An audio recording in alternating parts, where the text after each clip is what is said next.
Black Hawk Down wasn't supposed to feel real. It was supposed to feel controlled, but something went wrong. Real soldiers trained the actors. Real helicopters flew inches above buildings. And during filming, people forgot this was a movie. This isn't a war film. It's what happens when Hollywood gets too close to reality. 14 observations about Black Hawk Down, the movie that stopped pretending. And the bonus? One decision during production changed how war movies are made forever. Fact 1. The military didn't advise the film. They took it over. This wasn't a film set. It was a system. Real Army Rangers and Delta Force operators didn't just consult, they controlled behavior, movement, even how actors spoke under pressure. Every mistake was corrected instantly, every shortcut removed. Actors weren't asked to perform, they were forced to function. Weapons handling, formation movement, communication under stress, and slowly, something shifted. They stopped asking, "What's my line?" and started asking, "What's the objective?" Fact 2. The actors were pushed to actual exhaustion. This wasn't method acting. It was controlled breakdown. The cast went through military-style training designed to strip comfort away. Sleep was limited, downtime disappeared. Physical drills repeated until muscle memory replaced thought. They ran in full gear, collapsed, then did it again. Because exhaustion changes behavior. You stop performing, you stop thinking, you react. And that's exactly what the filmmakers wanted. By the time cameras rolled, the actors weren't pretending to be overwhelmed. They already were. Fact 3. There was never supposed to be a hero. Most war movies give you someone to follow, a leader, a face, a story that makes sense. Black Hawk Down removes all of that. Characters appear, disappear, overlap, names blur, objectives shift mid-scene. And that's not bad writing. That's the point. Because in real combat, you don't get a main character. You get confusion. And the longer you watch, the more you realize you're not following the story anymore. You're lost inside it. Fact 4. The script wasn't final. It was corrected in real time. Most films lock the script before filming. Black Hawk Down did the opposite. Real soldiers on set kept interrupting scenes, not to critique acting, but to fix reality. Dialogue was rewritten on the spot.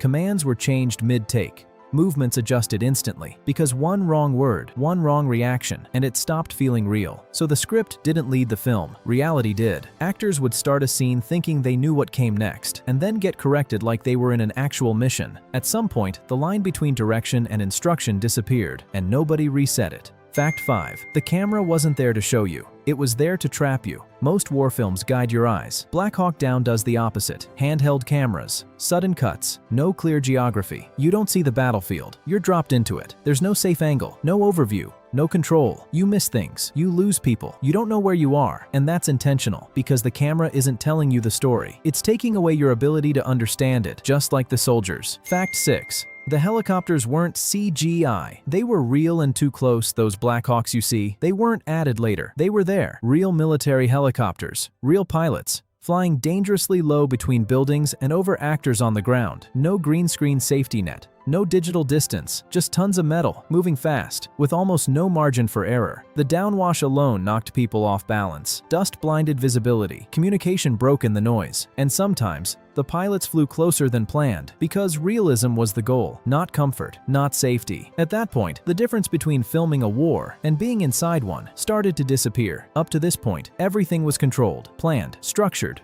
predictable. Then it breaks. Helicopters go down. Communication collapses. Nothing lines up. Fact 7. The crashes didn't feel staged. They felt wrong. When the first Black Hawk goes down, it doesn't look cinematic. It looks abrupt, messy, uncontrolled. Because real crashes don't build tension. They erase it. There's no music swell. No heroic framing. Just impact and confusion. Actors didn't react like performers. They froze. They hesitated. They moved late because something in that moment felt off. Not dangerous. Worse. Unpredictable. And once that feeling hits, you don't recover from it. Neither does the film. Fact 8. The sound was built to overwhelm you. Most films want you to hear everything. Black Hawk Down makes sure you don't. Gunfire overlaps with radio chatter. Commands get cut off. Voices disappear mid-sentence. You're not missing details by accident. You're supposed to, because in real combat, nothing comes through clean. Information breaks, timing fails, and the more you try to understand what's happening, the less you actually do. At some point, you stop listening for meaning and start reacting to noise. That's when the film has you. Fact 9. The city was designed to confuse you. Mogadishu in the film isn't just a location, it's a trap. Streets repeat. Landmarks disappear. Every turn looks the same. Convoys lose direction within minutes. Units circle the same blocks without realizing it. Extraction routes collapse into dead ends. And that wasn't simplified for the the audience. It was made worse because the real operation failed for the same reason. They couldn't read the city, and neither can you. The longer it goes on, the less you trust what you're seeing, and that's when the film stops feeling like a map and starts feeling like a maze with no exit. Fact 10. The actors stopped acting and started reacting. At a certain point, something changed. Lines weren't delivered. They slipped out. Movements weren't planned. They happened because exhaustion,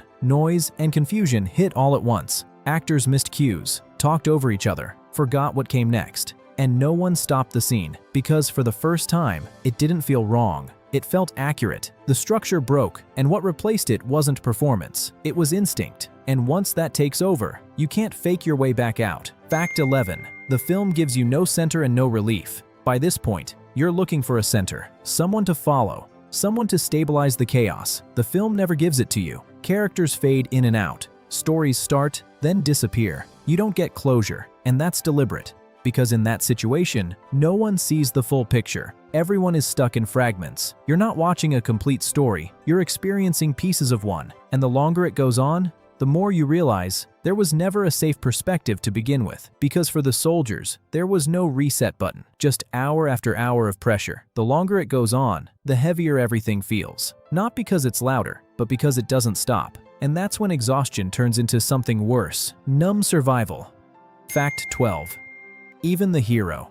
Moments are quiet, and that makes them worse when the film finally gives you something that looks like heroism. It doesn't celebrate it. No speeches, no build-up, no recognition, just a decision, made in seconds. Two soldiers step forward, knowing exactly what it means. No hesitation, no dramatics, and then they're gone. The film doesn't pause. It doesn't honor it, because in that moment, there's no time to process courage, only time to act, and that silence makes it hit harder than any heroic scene ever could.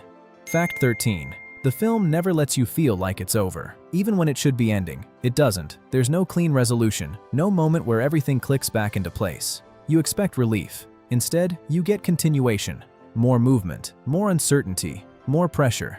Because the reality wasn't a final scene. It was extraction under fire. And even as things slow down, nothing actually resolves. That's the trick. The film doesn't end when the story is done. It ends when there's nothing left to follow. And that's not the same thing. Fact 14. This film doesn't give you meaning. It leaves you with weight. Most war movies tell you what it all meant. Who was right, what it changed, why it mattered. Black Hawk Down refuses. No message spelled out. No emotional closure. No final statement to hold on to. Just names, losses, silence. Because meaning isn't something the film hands you. It's something you're left to carry. And that's what lingers. Not the action, not the spectacle. The weight of what you just went through, without being told how to feel about it. Bonus. The decision that changed war movies forever. There's a reason this film feels different. It removed something almost every war movie depends on: control. Not just in the story, in how you experience it. No guiding perspective, no emotional safety net, no distance between you and what's happening. You're not watching from the outside. You're inside the confusion, inside the noise, inside the decisions that don't get explained. And once that line disappears, you don't just see war differently, you feel it differently. Because this film doesn't show you what happened. It puts you in a position where you have to endure it. And once you've gone through that, there's no clean way out.